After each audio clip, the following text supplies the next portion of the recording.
శ్రీమహాగణాధిపతయే నమః.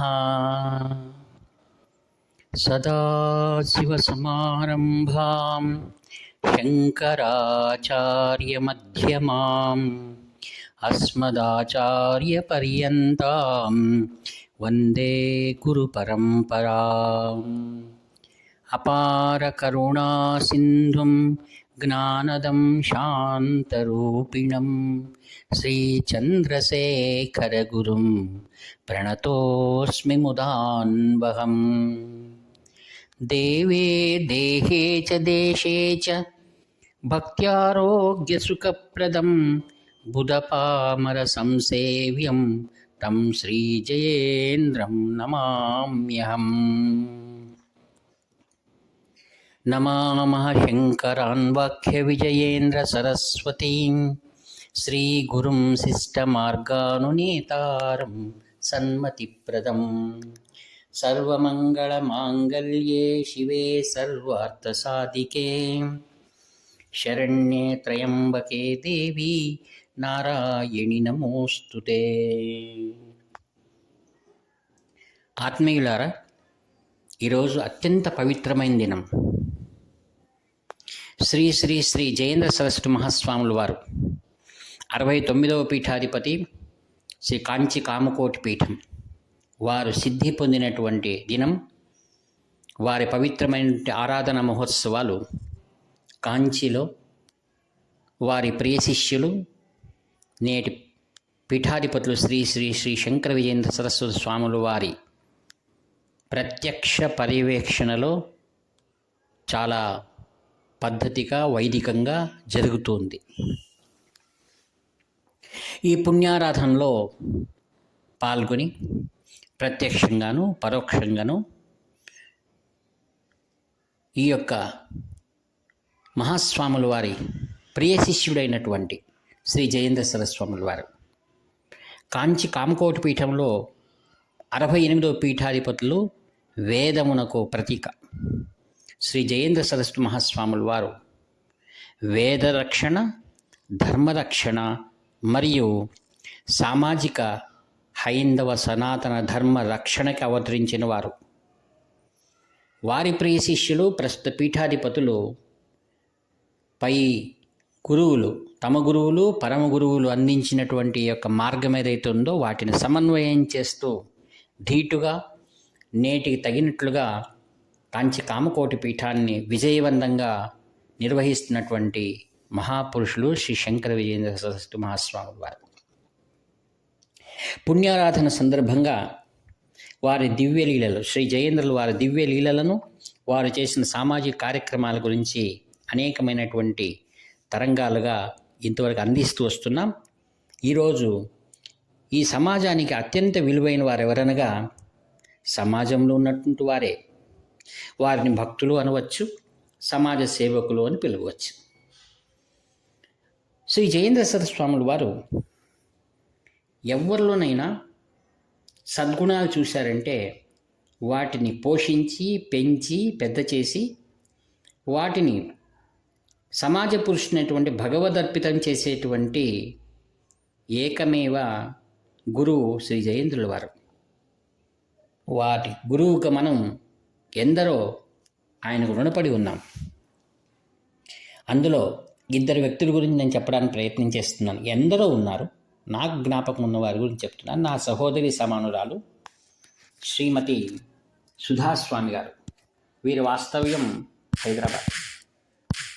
వీరు నాకు చెప్పిన ప్రకారం వీరు కాంచి కామకోటి పీఠానికి ఎలా వీరు పరిచయం అయ్యారే విషయం చాలా సుదీర్ఘంగా చెప్పారు. నేను పాక్షికంగా స్వల్ప వ్యవధిలో చెప్పడానికి ప్రయత్నిస్తాను. ఈ మహాతల్లి చాలా గొప్పదైనటువంటి సాంప్రదాయ కుటుంబానికి చెందినటువంటి ఈమె దైవానుగ్రహంగా వీరి కుటుంబం అంతా కూడా కాంచి కామకోటి పీఠానికి పూర్వం నుండి భక్తులు. ఆ కుటుంబంలో జన్మించిన ఈమె బాల్యంలోనే మంచి సంగీతానికి అలవాటు పడిన ఆమె దైవానుగ్రహంతో, మహాస్వాముల వారి ప్రేరణ అనుగ్రహంతో ఈమె అనేకమైనటువంటి ఆదిగురు శంకరాచార్య విరచితమైనటువంటి అనేక శ్లోకాలను బాగా వల్లెవేసి దాంట్లో పరిణితి చెందింది. సమయ సందర్భాల్లో తమ బంధువుల దగ్గర మాత్రం పాడుతూ ఉండేటువంటి విషయం ఎలానో మహాజ్ఞాని అయినట్టు శ్రీ జయేంద్ర సరస్వాములు వారి చెవిలో పడింది.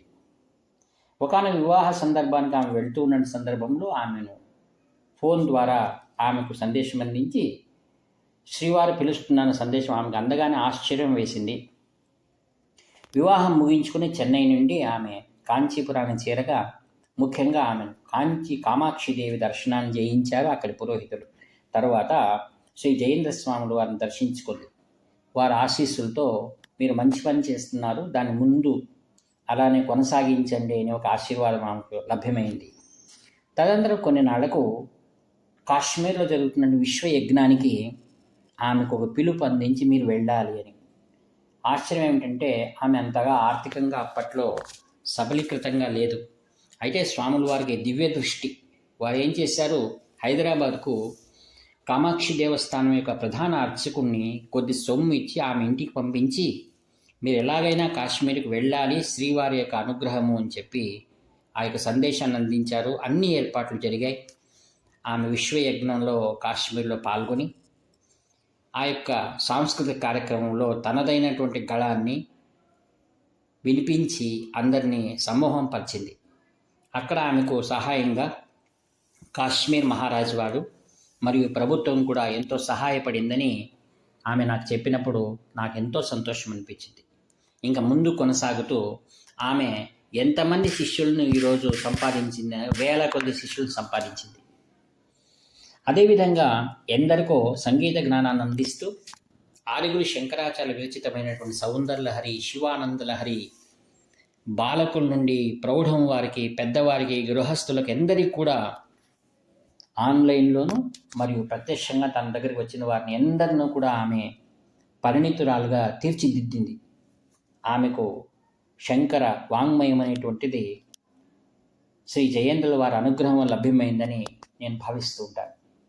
ఒకసారి శ్రీ శంకర విజయేంద్ర సరస్వాముల వారు ఈ విజయ యాత్రలో శ్రీశైలం దగ్గర నుండి పొదిలి అనేటువంటి ప్రాంతంలో సిబిఎస్ఈ సిలబస్ మరియు మన భారతీయ సంస్కృతి తగినటువంటి విద్యా పాఠశాలను అక్కడ ఏర్పాటు చేయాలని సదుద్దేశాన్ని తెలియజేశారు. ఎందరో ఆసక్తి ఉన్నటువంటి వాళ్ళు, ఆస్తిక జనం ఈ కార్యక్రమానికి ఇతోధికంగా సహాయం చేశారు. అందులో ప్రధాన పాత్రగా అని చెప్పుకుంటే శ్రీ సుధామూర్తి గారు తాము కూడా కొద్దిగా సహాయం చేయగలనని చెప్పిన ఆమె నాకు తెలిసి 40 లక్షల వరకు ఇట్టి గొప్ప విద్యాదానానికి ఆమె సహాయపడింది.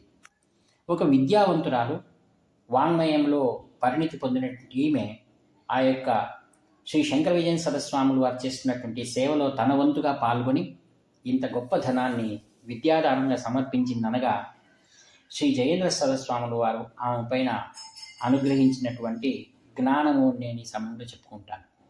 మరి ఒక కథ చెప్పుకోవాలంటే శ్రీ కొమ్ము దక్షిణామూర్తి గారు, వీరు కూడా హైదరాబాద్ ప్రాంతీయులే. వీరు ఒక ఉద్యోగరీత్యా అమెరికాలో స్థిరపడి ఉన్నారు. ఒకానొక సందర్భంలో భారతదేశంలో జరుగుతున్నటువంటి సనాతన ధర్మం పైన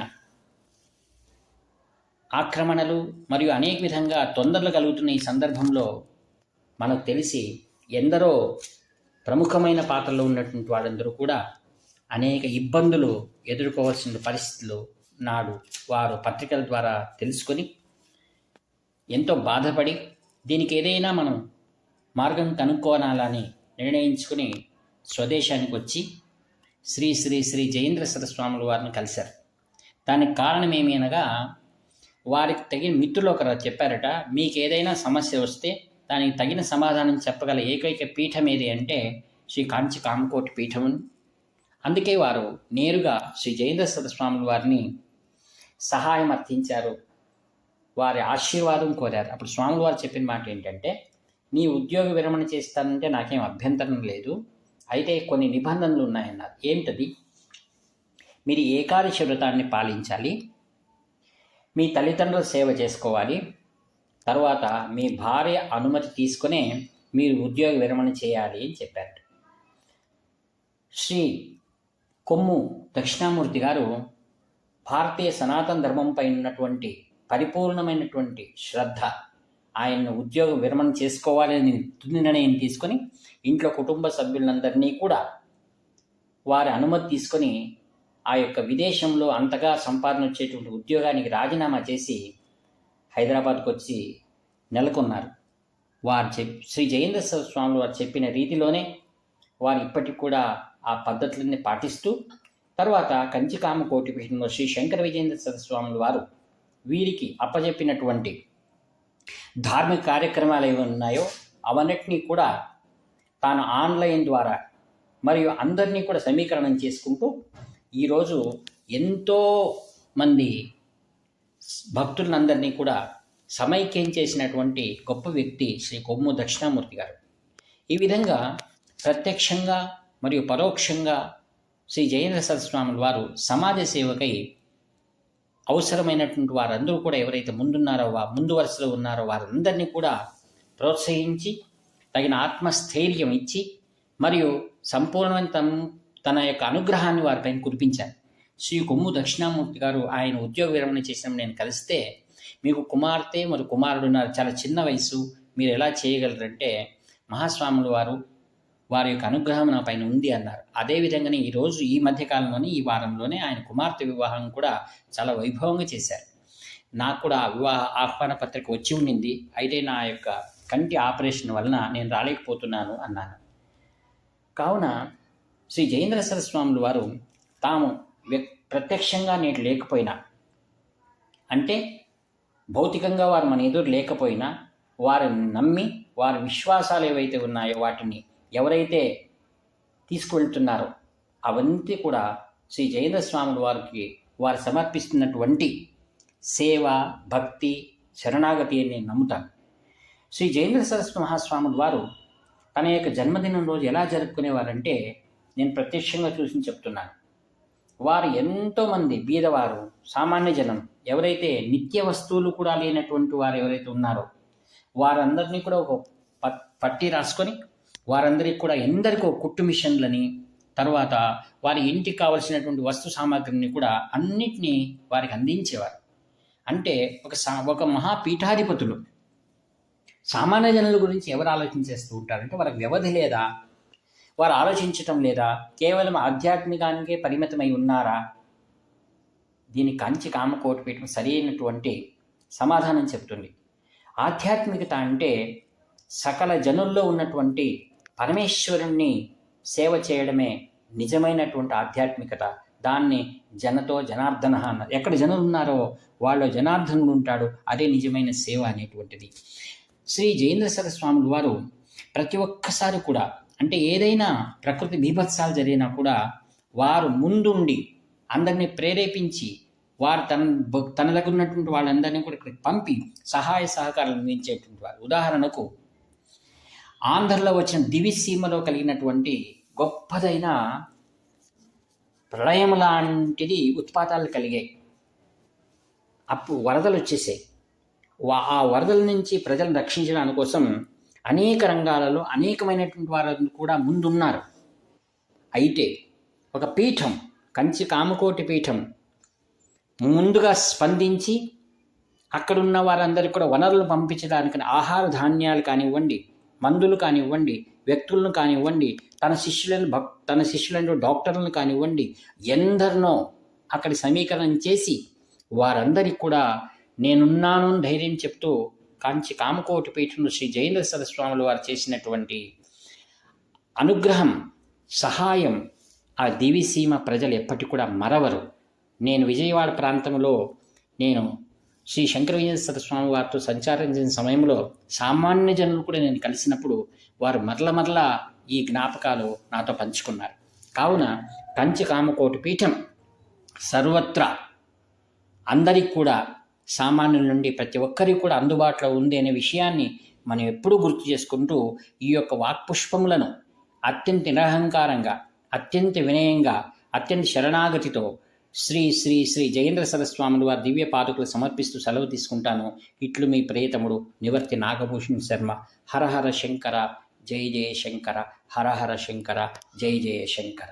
హర హర శంకర.